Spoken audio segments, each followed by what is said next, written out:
दोस्तों, भगवान शिव का धाम केदारनाथ एक नहीं बल्कि कई रहस्यों का घर है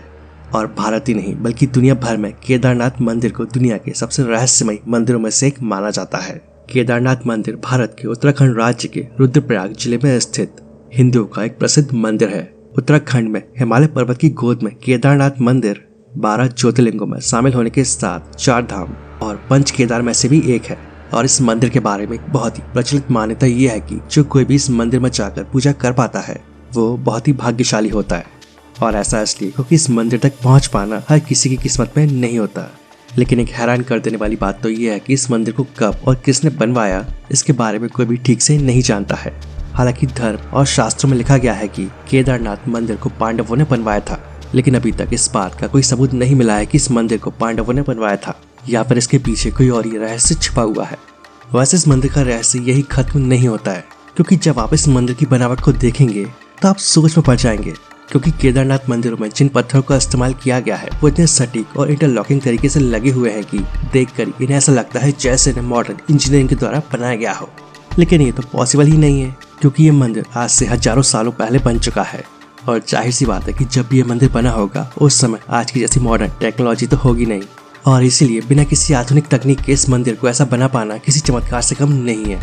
चाहे कैसा भी तूफान हो, बाढ़ हो या बवंडर, इस मंदिर को कुछ भी नहीं होता। जब 16 जून 2013 को इतनी बड़ी सुनामी और तूफान में पूरा उत्तराखंड बह गया, आज के जमाने की बड़ी बड़ी बिल्डिंगें पानी में ताश के पत्तों की तरह बह गई, लेकिन दोस्तों केदारनाथ मंदिर को आज तक नहीं आई और पूरा का पूरा मंदिर वैसा का वैसे ही खड़ा था। और भले ही पानी का सैलाब मंदिर के अंदर तक पहुंच गया था और जिस वजह से पूरा मंदिर पानी के अंदर डूब गया, फिर भी मंदिर को कुछ भी नहीं हुआ और आज भी आप इस मंदिर को वैसा ही देखेंगे जैसा कि सालों पहले था। वैसे आप में से बहुत से लोग ये सोच रहे होंगे कि इसमें कौन सी बड़ी बात है, लेकिन थोड़ा रुकिए, आगे हम आपको जो बताने वाले उसे सुनकर आप भी हैरान रह जाएंगे। क्योंकि जब यह तूफान आया तो हर तरफ पानी ही पानी दिखाई दे रहा था, क्योंकि उस समय बाढ़ की वजह से हर तरफ पानी ही पानी दिखाई दे रहा था और चारों तरफ तबाही का मंजर था। तो ऐसे में एक विशालकाय पत्थर पहाड़ों में से निकल कर आया और केदारनाथ मंदिर के ठीक पीछे आकर रुक गया और इस पत्थर ने पानी के बहाव को 2 भागों में बांट दिया। यानी पानी की जो तेज धार मंदिर को तबाह करने के लिए आगे बढ़ रही थी, उसे इस विशालकाय पत्थर ने बहुत ही चमत्कारिक तरीके से 2 भागों में बांट दिया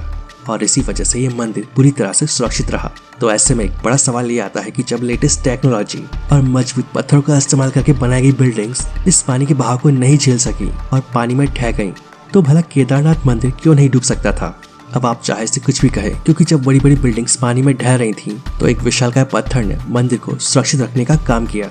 और इस घटना के बाद सच में लोगों को ये एहसास हुआ कि जिस केदारनाथ मंदिर की पूजा करने के लिए लोग मीलों से आते हैं वो वाकई में कितना चमत्कारिक और रहस्यमय मंदिर है। और शायद इसी वजह से केदारनाथ मंदिर को भारत के सबसे पवित्र और रहस्यमय मंदिरों में से एक माना जाता है। इसके अलावा दोस्तों, जो लोग केदारनाथ मंदिर के दर्शन करने गए होंगे वो ये तो जानते होंगे कि वहाँ पर एक कुंड है जिसका नाम है रेतस कुंड। लेकिन क्या आपको ये पता है कि जब कोई यहाँ पर ओम का जाप करता है तो इस कुंड में से बुलबुले निकलने लगते हैं। और आप सभी जानते हैं कि ये कोई सामान्य बात नहीं है और शायद इसी वजह से यहाँ आकर बड़े बड़े एक्सपर्ट और रिसर्च करने वाले लोगों ने ये बात जानने की कोशिश की कि ऐसा क्यों होता है। लेकिन इतनी सारी खोजबीन करने के बावजूद भी उन्हें इसका कोई वैज्ञानिक तर्क नहीं मिला और अभी बहुत से वैज्ञानिक ये बात जानने की कोशिश में लगे हुए हैं कि ओम का जाप करने पर इस कुंड में से बुलबुले क्यों निकलते हैं। दोस्तों, आप ये बात तो जानते ही होंगे कि केदारनाथ एक ऐसा धाम है जो 6 महीने खुला रहता है और 6 महीने के लिए बंद रहता है। दरअसल केदारनाथ मंदिर हमेशा बर्फ से ढका रहता है और खराब मौसम की वजह से मंदिर के कपाट 6 महीने के लिए बंद कर दिए जाते हैं। लेकिन हैरान कर देने वाली बात तो यह है कि जब 6 महीने ये मंदिर बंद रहता है तभी यहाँ पर एक सबसे अजीब घटना घटती है और जिसे वहाँ के लोग महसूस भी कर सकते हैं। केदारनाथ मंदिर के आसपास रहने वाले लोगों का ये कहना है कि जब 6 महीने के लिए ये मंदिर बंद हो जाता है तो उस दौरान किसी को भी इस मंदिर के अंदर प्रवेश नहीं करने दिया जाता है, फिर चाहे वो कितना भी बड़ा VIP या मंत्री ही क्यों ना हो। एक बार जब इस मंदिर का कपाट बंद हो जाता है तो वो सीधे 6 महीने के बाद ही खुलता है और पूरे 6 महीने इस मंदिर के अंदर कोई भी साफ सफाई नहीं की जाती है और मंदिर के अंदर दीपक जलाने का जो काम होता है वो भी कोई पंडित जाकर नहीं करता है। यानी कि इस मंदिर को पूरी तरह से बंद कर दिया जाता है और उस समय इस मंदिर के भगवान भोलेनाथ के अलावा कोई और नहीं होता है। लेकिन जब इस मंदिर का कपाट 6 महीने के बाद खुलता है तो लोग देखते हैं कि उस मंदिर के अंदर का दीपक लगातार जल रहा है और ये वाकई में हैरान कर देने वाली बात है, क्योंकि शीतलहर की वजह से मंदिर के कपाट बंद रहते हैं और फिर ये दिवाली के दूसरे दिन ही खुलते हैं। और ऐसे में यहाँ परिंदा भी पैर नहीं मार सकता है, तो फिर इंसान भला कैसे अंदर जाकर दिया जला सकता है। और साथ ही 6 महीने के बाद जब ये मंदिर खुलता है